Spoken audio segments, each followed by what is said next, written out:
how is Mom doing? Well, she seems to be doing a bit better, but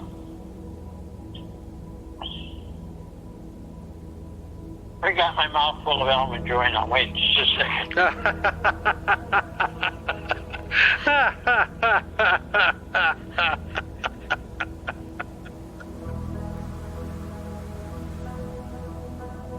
My father died.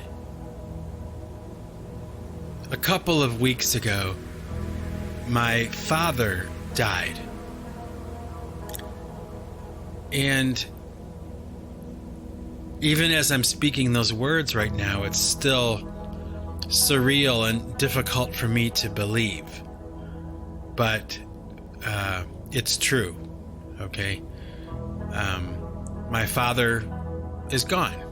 And I'm not going to talk about it too much today because a lot of the emotions and the thoughts that I have are, still very much like based in this layer of shock and sadness. And I think that at a later time, I would probably be able to articulate my thoughts and my feelings a little bit better than I can right now. So instead of, going on and on about how great my father was and how good of a friend he was to me and all the things that I could say right now, I'm not going to say anything like that right now. I'm going to wait. However, I will share with you right now a story that my father told me the night before he died. And he started out this story by saying to me, it is by giving that we receive. Okay? And that is a spiritual and religious philosophy in the religion that my father and I both share. Okay? It is by giving that we receive. And he went on to explain to me that he was friends with a young lady when he was younger, like in his 20s. Her name was Mary Gardner. And she was a friend to my father. They were never romantic or intimately involved with each other or anything like that. They were just friends. And he had bought a new car for himself, a brand new Ford Fairlane. And he was driving around at night in his new car. And when he drove by this one bus stop, it was late at night, and it may have even been raining outside. But it was late at night. He saw this friend of his, Mary Gardner, standing at a bus stop waiting for a bus to take her home. So my dad pulled up and he asked her to get in the car if she wanted a ride home, and she did. And my dad took her home and dropped her off, no big deal. But unbeknownst to my father, Mary Gardner had a friend in her high school class. And the next day, because my father had been so kind to her, she suggested to her friend at school that she might be interested in this guy, okay? Because, Mary Gardner was just friends with my dad. They were just friends. They weren't romantic or anything. So this Mary Gardner lady set my father up on a date with this friend of hers, and that was my mother. So the message from my father, okay, the moral of the story, I guess, was that from that small act of kindness, this is what my father said to me now, okay? From that small act of kindness, giving that girl a ride home that one night, that one split-second decision where he could have just drove past her, right? Or he could choose to stop and see if she needed help or if she needed a ride home. That from that one small act of kindness came the life that my father would go on to lead. and it was a happy life. That was part of the message, was that from that one act of kindness, he got a marriage, he got a happy family, grandchildren, great-grandchildren, a happy life. And I don't know. It's it moves me, especially explaining it to you, my happy innovators, right now. It is by giving that we receive. I guess it's kind of like, if you want to keep what you've got to give it away, right? So there's a lot of things I could say about my father right now. There's a lot of things that I think are important to talk about with this man, who was the kindest person I've ever known. And I know that everybody says that about their dad, their father. Because there's a difference between being a father and a dad. It's not the same thing. A father is like, the person that you're born from, but a dad is really the person who is interacting with you throughout your life, at least in my opinion. And there's so much I could say about this guy, but I won't right now. I'm gonna save that for another podcast, maybe a couple months down the road or something, after I've thought about everything and kind of grieved and absorbed all the information and all the things that just happened, all the things that I went through in the past couple of weeks. And so that's that. I lost my father. Really the greatest man, the kindest man I've ever known. And I'm just sad that I know right now, for the first time in my life, that I'm never going to get a chance to talk to him again. And that's that. So, anyway, we're all getting ready for Turkey Day here in the United States of America. And, Thanksgiving Day in America, it's a big day. Actually, it's just kind of sinking in right now that really, this is going to be my first Thanksgiving without my dad around. Unfortunately. But, like I was saying, everybody around here, everybody here in the United States is getting ready for this holiday. A holiday that's really centered around family and that kind of thing, a lot of good food, reconnecting with family and friends, kind of getting ready for Christmas, getting into the spirit of the season. Of course, Black Friday, the day after Thanksgiving, when people, go shopping, famously. You got to get that heavy dose of consumerism, stuck in there for the holidays in America, What would a holiday be without spending, a shit ton of money on stuff? And that's okay. It's all in good fun. And, I was asked by a lot of my family back in Cleveland, like, what am I going to do for Thanksgiving? It's like a pretty typical question for me, because I don't do anything with them. I'm usually at home, and they're far away. So they ask, and I have to say to them, like, we're not really going to have turkey because, here in the United States, turkey is the traditional meal that is cooked on Thanksgiving. It goes way back to God knows when, the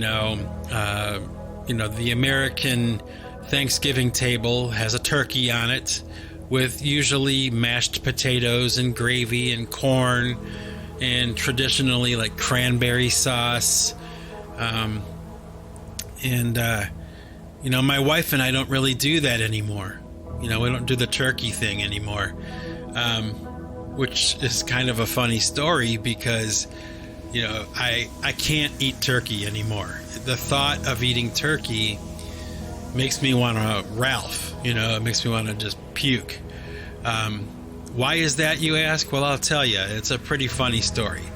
A few years back, back in the day when my wife and I used to get, for the two of us, we would get like a medium-sized turkey, and we would shoot the works, gravy, mashed potatoes, all the stuff I mentioned, right? Cranberry sauce, all the fixings for a normal, traditional Thanksgiving dinner. But, typically after Thanksgiving is over, there's a lot of leftover turkey, and that's become part of the American tradition as well, like what to do with your leftover turkey. So a few years back, I had the idea that what I wanted to do was try to make turkey enchiladas. Okay, thinking to myself, like, okay, turkey is white meat, chicken is white meat. How different can it be? How bad could it be? Right? Oh my gosh. My happy innovators. It was so awful. Okay. The taste of a turkey enchilada is so gross and so bad, okay, that after having eaten just part of one turkey enchilada, okay, I can't eat turkey anymore. I mean, the thought of eating turkey turns my stomach, even right now, just talking about it. It is so gross, and it was actually pretty funny in hindsight, because it's like, I tried, right? It was an experiment. I didn't know for sure how it would turn out. And, sometimes when you do an experiment, it doesn't go so well, and this was definitely one of those situations. And both me and my wife, I mean, we can't even think about eating turkey without getting sick to our stomach. And if you were to put turkey like in front of me right now, like under my nose, I would probably throw up. Yeah, I would hurl, So, I thought I would share that little anecdote with you today. I thought it was pretty funny. The moral of that story, I guess, is don't make turkey enchiladas. It ruined turkey for both me and my wife, probably for the rest of our lives. Hopefully not. Hopefully we'll have that moment where we come around again to eating turkey, but I don't see it in the future. So, normally what we do now is just kind of like, what is our favorite thing to eat right now? That's what we'll have for Thanksgiving dinner, and that changes every year. Probably changes every couple of months, really. What's your favorite thing to eat? I guess if you're listening to this podcast, wherever you are, and you feel so inclined, maybe you could share in the comments what your favorite thing to eat is right now, today, right now. Even though it might change, even though in the past it was different, what's your favorite thing to eat right now? And let me think here, what would be my favorite thing to eat right now? I think that I would have to say that at this very moment, my favorite thing to eat right now would be pizza. American style pizza with pepperoni and sausage, but not the sausage that's sliced. I want the crumbled sausage. I like that better. Oh man, just thinking about that right now makes my mouth water. I mean, don't you just love pizza? I can't be alone in this, right? I mean, it's such an amazing symphony of flavors, a nice hot slice of pizza, with the sauce and the cheese and the crust and all that. Do you know what I mean? You have to know what I mean, especially now, like right now, this time of year. I mean, this is football season. There's pizza all the time, at this time of year in America. I mean, people are just eating a lot of pizza, I'm sure. And I'm no exception. I love a nice hot slice of pizza, maybe a couple slices, and a nice cold drink. You give me that, that does me just fine. I'm set for a while. And I tell you what, talking about it right now, it makes my mouth water. Just thinking about it. What I would give for a slice of hot pizza right now. I'm going to have to order myself some soon. Oh, food. Oh, the holidays. Oh, all the things that come along with it. You know? I gotta say, it's, it's the first Thanksgiving where things have changed for me. Things are different now. And that's a little bit difficult to accept, but, you know, what can we do? We have to move on, you know? It's kind of like, the people who lost all that money in the FTX scandal or whatever it was. I think it was FTX. The guys who did the Bitcoin thing and they stole all that money from all those people, you know? It's like you just have to accept the fact that you were part of a Ponzi scheme and that you lost your ass on, the greed of some other person or the mistake that somebody else made with your money. And, it's such a big deal right now in the news and everybody's talking about it, you know? And, I see something like that come across my radar and I have a few thoughts about it really at this point. I'm 51 years old, so I've seen this kind of Ponzi scheme bullshit, a few times in my life, and particularly maybe a little bit more over the past maybe 10 or 20 years. We had the whole Enron thing and then the housing bubble back in 2008, and there's just no shortage of people that are, financial predators looking for an opportunity to make a buck, and so that's the first thought that I have when I hear that something like that happened. I mean, I knew it. I knew as soon as I heard people talking about like cryptocurrency, Bitcoin, all that kind of stuff, and you need to invest, and it's such a great opportunity. It's like I just ignored it, and that may sound like, I'm a dinosaur, right? Like, what do I know about the future and technology and all that stuff? I think it's bullshit. As soon as I saw that kind of thing, I'm like, that is a total scam.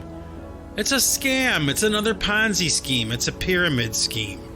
In the short term, it may look legit. In the short term, it may serve to benefit some people, but it's just a matter of time. I have this theory about money. I suppose that's what I should be talking about really right now. This idea with money, that money makes people act really strange. Okay, money makes people do really weird shit. Okay, and that's why we keep seeing these Ponzi schemes where people are investing like their life savings in some cases, and it's a scam. Like they're gonna lose everything, but there's that hope, that they're gonna make more money. They're gonna turn their investment into more money, and from my experience, unless you play conservatively, like you gamble conservatively with your money, you're gonna lose. I mean, you're gonna lose. The house always wins. Remember? That's lesson number 1 in Las Vegas. The house doesn't lose. In the end, the house wins. So I see this FTX guy popping up on TV. I forget what is his name? Bankman-Fried? Bankman-Fried? It's kind of like Bernie Madoff, Think about it. I mean, if you're a child of the 70s, you're probably familiar with the idea, like in porn films, or like with Playboy, centerfolds, they would change their name, to something ridiculous like Christy Canyons or Peter North, It was kind of like like a contest to see who could come up with the funniest name, Dirk Diggler, porno names, right? Well, think about it. With all of these Ponzi schemes now, okay, the person that they push like front and center is like some ridiculous character, okay, like Bernie Madoff and Bankman Fried, If you can't see through that, my happy innovators, I can't help you, it's pretty obvious to me that it was a scam from the beginning. And if you got wrapped up in it, you really believed it, you really wanted to get rich quick, and you wanted to make lots and lots of money, and that's where your focus was, you're going to get burned. It's going to happen. And it did. And you know what? I'm not glad it did. I'm not celebrating this idea that these people lost everything. I mean, that is an absolute disaster. I mean, that's not a game. When you mess with people's lives that way, when you take away their ability to survive, oh my gosh, or like their hopes for the future survival, the sacrifices they made in their younger days so that when they're older and they can't work and they can't do anything for themselves, they'll be taken care of. You remove that security from their lives, from them, their futures, right? Think about that. That's a pretty serious thing. That's a death sentence for a lot of people, when they lose all their money like that. And, it's not anything to be happy about, that's for sure. It's not anything to be celebrating. But in a way, it's kind of like, what did you expect? Haven't you learned by now?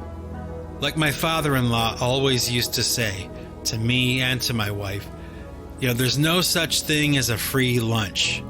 It's never, when somebody's offering you the world, or something amazing for free, it's usually too good to be true. You need to be skeptical. And, I don't know. I guess my thoughts and prayers go out to those people who, just lost their ass through the FTX Bitcoin cryptocurrency scandal. Oh well. I was much more satisfied with the GameStop thing.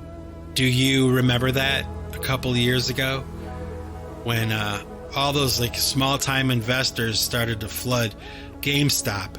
They started to buy it up in order to inflate the price or whatever for the stock, and they wound up basically doing what all the big heavy hitters on Wall Street were doing to everybody else for ages. Whether it was moral or illegal or whatever, they didn't care. They did it.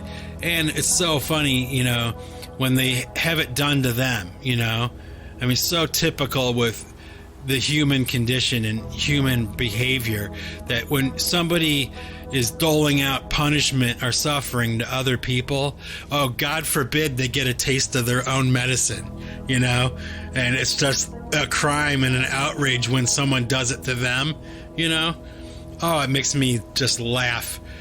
I laugh when I see it, when somebody's like a bully or somebody's doing the wrong thing to people and somebody winds up doing the same thing to them, and oh, the outrage, it's criminal what they're doing, this isn't right, there should be rules against this. It's like, yeah, there are rules against it, rules that you and all your cronies have been breaking forever, and not giving a shit what happens to the small, like little people that are investing and trying to get by and trying to make it, trying to turn their future into something that's a little more comfortable for them, and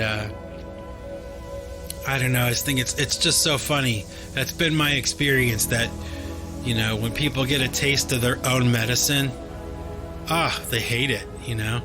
It's one thing to be a bully and to have things go a certain way or whatever, but, you know, God forbid it happen to them. Has that been your experience too? Probably. I would imagine that I'm not alone in that thinking. I think it's absolutely hilarious and absolutely ridiculous too, at the same time. You know, and another thing about this FTX thing and these scandals, you know, actually, my wife asked the question a couple nights ago, and I've been thinking about it really because it was a good question. She was like, why is it that with all these scandals, you know, like with FTX or Enron or the housing bubble or all those things that they've done over the years, why is it that even though these people are being watched by the SEC, like the Security Exchange Commission, you know, they have eyes on their operation and like what they're doing to make sure that nothing they're doing is against the law, why is it that it's only after the financial catastrophe that these people start getting in trouble for what they did? Why weren't they able to see it coming and stop it before it happened? You know, why weren't the agencies that are put in place to monitor these guys and to make sure that they're on the up and up, why is it that they, you know, these companies can get away with this kind of stuff, and it isn't only until after, you know, the catastrophe has taken place, like the money is gone, that they, you know, these guys start getting in trouble for it? Why isn't there anything that happens before that catastrophe happens? Now think about that. That's actually a pretty good question, and one that people tend, okay, to overlook. You know, like there's those big questions that are just so obvious, and they're not obvious until somebody asks them, and then they become obvious. You know, I think about that. You know, why is it that these criminals, these corporate criminals, are able to follow through, you know, and commit the crime, and all is lost? You know, why aren't they stopped before it happens? Because people are watching what they're doing. You know, you got to ask yourself that question. It's kind of like this, you know. I talked a few months ago about a topic called antiquitech. You know, this idea that the Earth at one time might have had some kind of cataclysm, right? That, you know, maybe destroyed a lot of the surface of the Earth and the people that were on it or whatever, the structures that were on it. And, you know, how would we know? We weren't around 2,000 years ago or whatever. You know, think about that really. The only thing you can be sure of is, you know, your own lifespan, really. I mean, you can be told something happened in the past, but it's still, you know, a story you're being told, right? You don't know for sure, but you do know your life for sure, you know. But anyway, my point was, you know, for years and years and years, like since I was a kid, you know, I would learn, like in school and in books and movies and things, you know, that, like, you know, every once in a while, right, you'd hear on the news or something that they discovered like a Roman bathhouse, you know, after they had to dig, you know, 20 feet down. You know, they were digging a sewer and they stumbled across this, you know, Roman ruins, you know, or these ancient ruins that were under the dirt. But no one ever really asked the question, myself included, even back in the day, you know, like, why is everything buried? Like, let's stop for a moment and just ask ourselves that question. Can you answer that question for me? Can you? You know, why is it that whenever they discover ancient ruins of something, they're buried under like 20 feet of dirt? Like, what happened? Like, Do you know what I mean? Doesn't it seem like an obvious question to be asked? What does it mean when something is buried 20 feet underground? What happened? Like, was there some kind of cataclysmic event that covered large portions of the earth with like 20 feet of dirt? Or was there like what they call like soil liquefaction, I think they call it, where the soil underneath something gets so saturated with water that whatever's on top of it sinks down into the dirt, you know? But dollars to donuts, it's not, you know, soil liquefaction we're talking about here. Just ask yourself the question. Think about it. Can you come up with a reasonable answer? Like wind and erosion or something? No, because wind and erosion wouldn't bury something, you know, under 20 feet of mud, 20 feet of dirt. So what are we talking about here? What actually happened? You know? And it's not just an isolated incident where they find something, you know, in one part of the world. They find this stuff all over the world, buried underneath like 20 or 30 feet of dirt. How did everything get buried? That's the $1 million question for today, my happy innovators. If you can answer, I would be glad to hear, but I don't think you'll be able to come up with an answer that's reasonable. And also, you got to ask yourself, why haven't we asked that question before? You know, we're just told stuff, right? You ever think about that? We're just told things that happened in the past. We're told about things that can happen in the future. We're told about things that are happening right now in the present, you know? And, you know, I've talked about this before, but I guess I'm going to talk about it again. You know, this idea of being able to verify, you know? You can't verify anything now.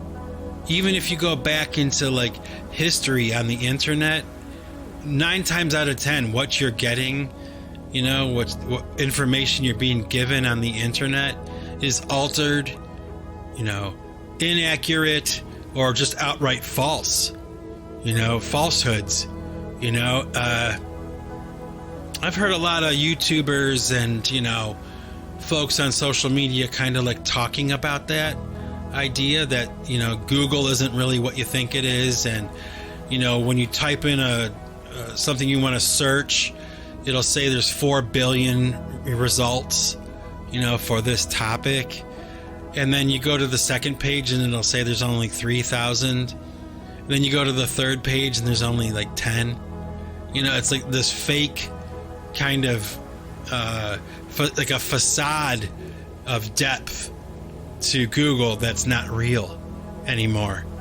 You know, it's fake. Try it yourself sometime. Type in a topic and see how far back you can go before you have to stop. You know, it's pretty strange, but it doesn't surprise me. You know, it's like the sign of the times. You know, we had just had an election here in the United States, and you know, here we go again. You know, everybody's lying. You know, everybody's cheating. There's no way to verify anything, and it just boils down to, you know, claims. People making claims of things happening. I lost an election. I won an election. The election was fixed. It was rigged. It was fair. Everything was on the up and up. You know, it's like, you know, how can you know? How could I know? You know, sitting in a cabin in Massachusetts, how could I ever know what's really going on out there? You know? And what I'm being presented. You know, think about it, folks. We really need to start thinking for ourselves, right? And just kind of, you know what, living in the moment. Forget about the past, forget about the future, and think about right now. Where are you right now? Where am I right now? How are we doing right now? You know, is there anything we need? Of course, there's always things that we want. I mean, we always want something. But is there anything that we really, really need right now? Maybe that's what we should be focused on. I don't know. Back in January, we lost my father-in-law. My wife's father passed away. And a few years prior to that, her mother had passed away. So my wife and I were tasked with this idea of like handling his estate and, dealing with all of his stuff and, what are we going to do with all of his stuff? And, my wife is an only child, so she doesn't have any brothers or sisters to split things up with or whatever. So the long and the short of it really was this idea that my wife and I were really deciding, what we wanted to keep and what we wanted to get rid of, and we were out in Las Vegas, Nevada, figuring this out, so that we could fly back to the East Coast, like literally on the other side of the continent, But the reason I'm bringing it up is because it goes along the same lines as this: what do we really need? What do we really want? Thought, right? And, since that time, and even more so now that we've lost my father, and, I know that we're going to have to deal with my father's stuff, all the stuff that he's accumulated. It just got us thinking, for the past year, about what do we really need? And, all the stuff that we have, me, my wife, you guys that are listening to this podcast right now. I mean, think about it. All the stuff that we accumulate, all the things that we have, that we enjoy, that we treasure, things that are really important to us, we can't take any of it with us when we leave here. What a thought. We enter the world naked with nothing, and then we exit the world with nothing. We can't take any of this stuff with us. Think about that. There's like the door into life and the door out of life, and you go in the first door with nothing and you leave the next door with nothing. Everything that you thought was important, everything you thought was meaningful or brought back memories or reminded you of someone or a time or things that you worked hard for, and you invested all of your energy, your time, and maybe even your money into. We don't take any of it with us, and like I said, for maybe the past year, my wife and I have really been kind of having that discussion, like analyzing all the stuff that we have in our house, like in our lives, even something like as big as like my music and the ownership of my music. Like when I'm not around anymore, who's going to own Pipe Choir? All the songs I made, all the rights to all the music and the things and the, who's going to take it? Who gets it in the end? It's not going to be me. I'm not going to be here anymore, but somebody somewhere, maybe a relative, maybe somebody I don't even know yet, is going to get that stuff. All of it. I mean, all of it. I'm looking around my studio right now. Drums, guitars, bass. What else? Computers. Posters. Paintings that I've done. All kinds of stuff, really. Who gets it? Who's going to get it? And how much of it do I really need? I suppose it's a question that a lot of us ask ourselves, over the course of time, I would imagine. It's realistic to think that, that most of us look around in our lives and think about what we really want and what we really need, And then, of course, you got those people that are like hoarders, It's a phenomenon I don't quite understand, but, I guess I do accumulate a lot of junk, a lot of stuff that I don't really need, What a thought, though, isn't it? To live out a human existence and to, take a look around you, right where you're sitting right now, listening to this podcast. Do you even really need the chair you're sitting in? Do you really need the computer that you're listening to this podcast on? Or the phone or whatever, How much of what we take into our lives is stuff that we really don't need?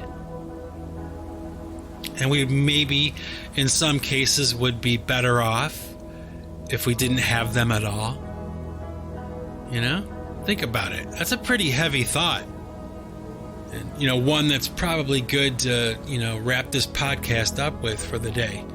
Especially going into Thanksgiving, American Thanksgiving Day. I am thankful for a lot of what I have, but I'm not quite sure how much of it I really need, to be honest. I guess I'm going to have to go into the holiday.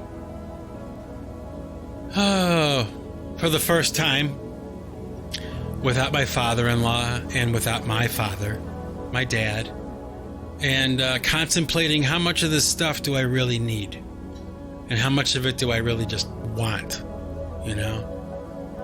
Would I be better off with less?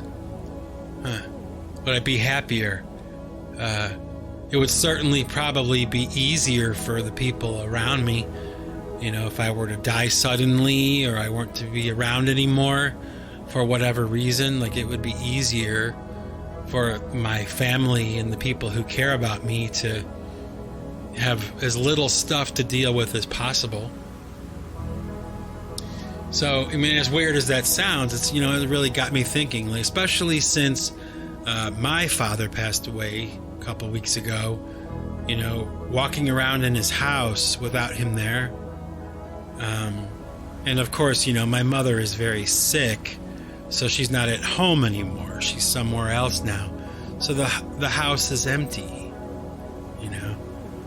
and we've got some relatives keeping an eye on the place and living there on and off or whatever, but I'll tell you what, my parents have a lot of stuff, and a lot of it's really not necessary, and walking through that house, especially now, really in a lot of ways it's kind of sad. Maybe some of you listening to this right now know exactly what I'm talking about. I grew up in that house, so when I walk through this house looking at all my dad's stuff, it's like a museum of memories, all these things from the past, all these things that I had forgotten about, these little things, the knick-knack that's on the shelf, or the book that's on the table, or the plant in the corner, all those things. It's like, it's a strange thing, the passing of time in our lives is such a strange thing. And I don't know, I guess maybe it's something that, I wish that we were all a little bit more prepared for. Like somebody should be warning us when we're young, right? Of all the things we're gonna need to know, for instance, that idea of what, get ready, folks. When you're a young kid, you don't think about this stuff, but when you get past the age of 40, you're going to need reading glasses, and it sucks, it really, really sucks. And that's the kind of thing I wish that somebody would have told me about years and years ago. The passing of time, man, it is so strange. So strange. I find myself sitting here thinking about this idea that my father, is not gonna talk to me anymore. Like, I may never talk to him again. And I've been talking to him as long as I can remember. It's a sad thought. It's one of the saddest things about losing somebody you care about. And it's almost worse, I guess, maybe, like having known somebody for a really long time and losing them, as opposed to having known them for just a short time and losing them. There's so much more to miss, and it seems to me anyway, like every day that passes by, I remember something else that's never gonna happen again. You know what I mean? It's like, it's worrisome a little bit to me. I hope it's one of those things that I can kind of like pull out of eventually, like I realize that hovering in this state of sadness and mourning, this man whom I loved more than any other person in my life ever, and I loved him longer than anybody ever, is all of a sudden, boop, he's gone. That's it. Show over. That's it. No more talking. No more laughing. No more hearing him tell a story. No more cracking jokes about the Cleveland Browns being awful. No more talking about anything like that anymore. Because he's gone. So I hope this feeling I have doesn't last forever. I hope not. I wanted to mention to you, my happy innovators, really quick today, in amidst all the stuff I'm talking about today. Just recently, and lately, I can say, I've been getting a lot of questions from people about stuff that I've made, the songs I've made, the lyrics, or the videos, or the things that I've done. What does it mean? Or whatever. How long did it take to do it? All kinds of questions. And, I get the impression from the people who are asking that they're like apprehensive to ask me questions. Like I might not want to answer, or I might have a problem with them asking. So I figured it would be a good idea. In this podcast right now, I'm going to tell you all, one and all, that it's okay if you have questions for me, ever. So if any of you happy innovators that are listening to this podcast right now ever have any questions for me about anything at all, you should feel free to send me an email at pipechoir@gmail.com. That's pipechoir@gmail.com. And you can ask me any questions you want, and I promise you, no matter what question you ask or whatever, I will answer it. Okay?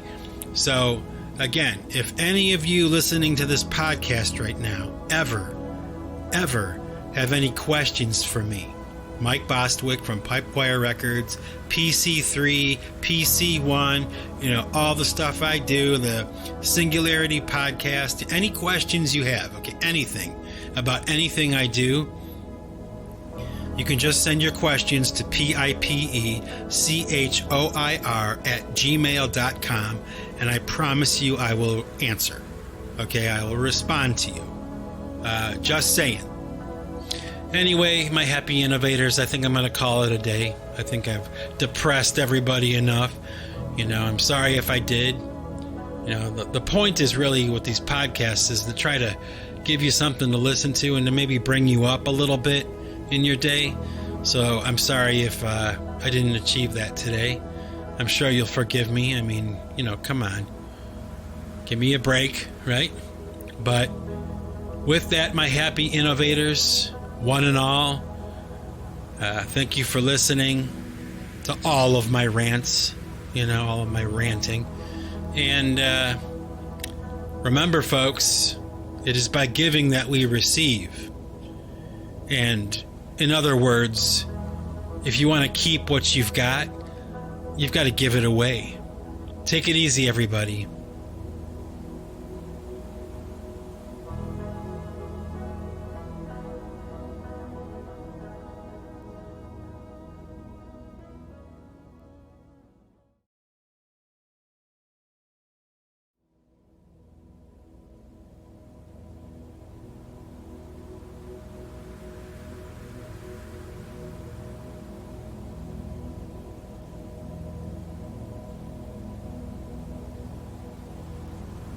Well, hey there, happy innovators.